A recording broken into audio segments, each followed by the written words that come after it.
خواہش نفس کو خدا بنا لینے سے مراد اس کی بندگی کرنا ہے، اور یہ بھی حقیقت کے اعتبار سے ویسا ہی شرک ہے جیسا بت کو پوجنا یا کسی مخلوق کو معبود بنانا۔ حضرت ابو امامہ رضی اللہ عنہ کی روایت ہے کہ نبی صلی اللہ علیہ وسلم نے فرمایا، اس آسمان کے نیچے اللہ تعالیٰ کے سوا جتنے معبود بھی پوجے جا رہے ہیں، ان میں اللہ کے نزدیک بدترین معبود وہ خواہش نفس ہے جس کی پیروی کی جا رہی ہو۔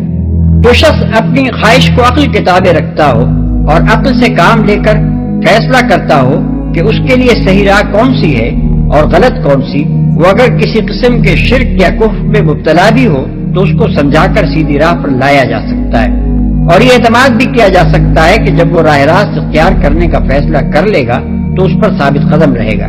لیکن نفس کا بندہ اور خواہشات کا غلام ایک شتر بے مہار ہے، اسے تو اس کی خواہشات جدھر جدھر لے جائیں گی، وہ ان کے ساتھ بھٹکتا پھرے گا۔ اس کو سرے سے یہ فکر ہی نہیں ہے کہ صحیح و غلط اور حق و باطل میں تمیز کرے اور ایک کو چھوڑ کر دوسرے کو اختیار کرے۔ پھر بھلا کون اسے سمجھا کر راستے کا قائل کر سکتا ہے؟ اور بالفرض اگر وہ بات مان بھی لے تو اسے کسی ضابطۂ اخلاق کا پابند بنا دینا تو کسی انسان کے بس میں نہیں ہے۔ جس طرح بھیڑ بکریوں کو یہ پتہ نہیں ہوتا کہ ہانکنے والا انہیں چراگاہ کی طرف لے جا رہا ہے یا بوچڑ خانے کی طرف، وہ بس آنکھیں بند کر کے ہانکنے والے کے اشاروں پر چلتی رہتی ہیں۔ اسی طرح یہ عوام الناس بھی اپنے شیطان نفس اور اپنے گمراہ کن لیڈروں کے اشاروں پر آنکھیں بند کیے چلے جا رہے ہیں، کچھ نہیں جانتے کہ وہ انہیں فلاح کی طرف ہانک رہے ہیں یا تباہی و بربادی کی طرف۔ اس حد تک تو ان کی حالت بھیڑ بکریوں کے مشابہ ہے، لیکن بھیڑ بکریوں کو خدا نے عقل و شعور سے نہیں نوازا ہے۔ وہ اگر چرواہے اور قصائی میں امتیاز نہیں کرتی تو کچھ عیب نہیں، البتہ حیف ہے ان انسانوں پر جو خدا سے عقل و شعور کی نعمتیں پا کر بھی اپنے آپ کو بھیڑ بکریوں کسی غفلت و بے شعوری میں مبتلا کر لیں۔ کوئی شخص یہ خیال نہ کرے کہ اس تقریر کا منشا تبلیغ کو لاحاصل قرار دینا ہے، اور نبی صلی اللہ علیہ وسلم کو خطاب کر کے یہ باتیں اس لیے فرمائی جا رہی ہیں کہ لوگوں کو سمجھانے کی فضول کوشش چھوڑ دیں۔ نہیں، اس تقریر کے اصل مخاطب سامعین ہی ہیں، اگرچہ روح سخن بظاہر نبی صلی اللہ علیہ وسلم کی طرف ہے، دراصل سنانا ان کو مقصود ہے کہ غافلو یہ کس حال میں پڑے ہوئے ہو، کیا خدا نے تمہیں سمجھ بوجھ اس لیے دی تھی کہ دنیا میں جانوروں کی طرح زندگی بسر کرو؟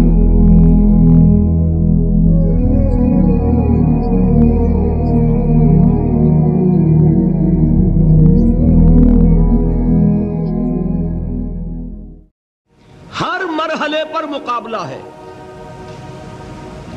آپ صرف اللہ کا بندہ بننا چاہتے ہیں، 3 مقابلے کرنے پڑیں گے۔ سب سے پہلے کس سے مقابلہ کرنا ہوگا؟ اپنے نفس سے۔ وہ جو کل شعر سنایا تھا کہ مسجد تو بنا دی شب بھر میں ایما کی حرارت والوں نے، من اپنا پرانا پاپی ہے برسوں میں نمازی بن نہ سکا۔ کوئی شخص رشوت پیش کر رہا ہے، حرام شے ہے، نفس کیا کہتا ہے؟ لے لو، کہتا ہے کہ نہیں؟ اور بڑی پٹیاں پڑھاتا ہے کہ یہ سارا تقویٰ کا حیضہ تمہیں ہو گیا ہے، فلاں حاجی ہے، فلاں وہ ہے، وہ بھی لیتا ہے، اور فلاں ضرورت رکی پڑی ہے، بچے کی فیس نہیں گئی ہے، بیوی کو اتنا عرصہ ہو گیا ساڑی کی فرمائش کرتے ہوئے ساڑی نہیں خریدی گئی ہے، یہ ساری پٹی پڑھائے گا نفس کے نہیں۔ اب اگر آپ مقابلہ کر سکتے ہیں نفس کا تو بچیں گے، مقابلہ نہیں کر سکتے مار کھا جائے، یہی ہوگا کہ نہیں؟ اذان کا وقت آ گیا، اذان سن لی آپ نے، لیکن پھر نفس نے کہا ابھی اور سو، آپ نے کروٹ لی اور کپڑا خوب ٹھیک کیا اور غین ہو گئے۔ اگر آپ اس نفس کے تقاضے کو اس وقت رد کر سکتے، طاقت آپ میں اتنی ہوتی تو آپ کھڑے ہوتے مسجد کی طرف جاتے۔ گویا کہ بندگی رب کے لیے سب سے پہلا جہاد کس سے کرنا ہوگا؟ نفس۔ اچھا، نفس اکیلا نہیں ہے، اس کے پیچھے ایک بہت بڑا بدماش ہے، وہ شیطان لعین، وہ اسے اکساتا رہتا ہے، پھونکے مارتا ہے، الذی یوسوس فی صدور الناس، اشتعال پیدا کرتا ہے، پٹیاں پڑھاتا ہے، برائی کو مزین کرتا ہے، بے حیائی کو فیشن کا نام دیتا ہے، ناچ گانے کو وہ کلچر کا نام دیتا ہے، یہ سارا کچھ کر رہا ہے۔ تو اگر شیطان سے مقابلہ نہیں کر سکیں گے تو اللہ کی بندگی کر سکیں گے؟ تیسری چیز، معاشرہ بگڑا ہوا ہے, بگڑے ہوئے معاشرے کا ایک دباؤ ہے آپ پر.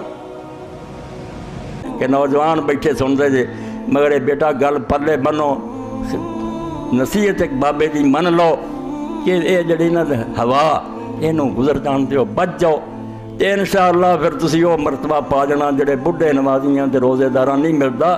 جواناں دی عبادت در جوانی توبہ کردن شیوائے پیغمبر, جوانی چھڑ جاؤ گے نا بڑیاں گلاں نوں, پیغمبراں دے نال رلو گے.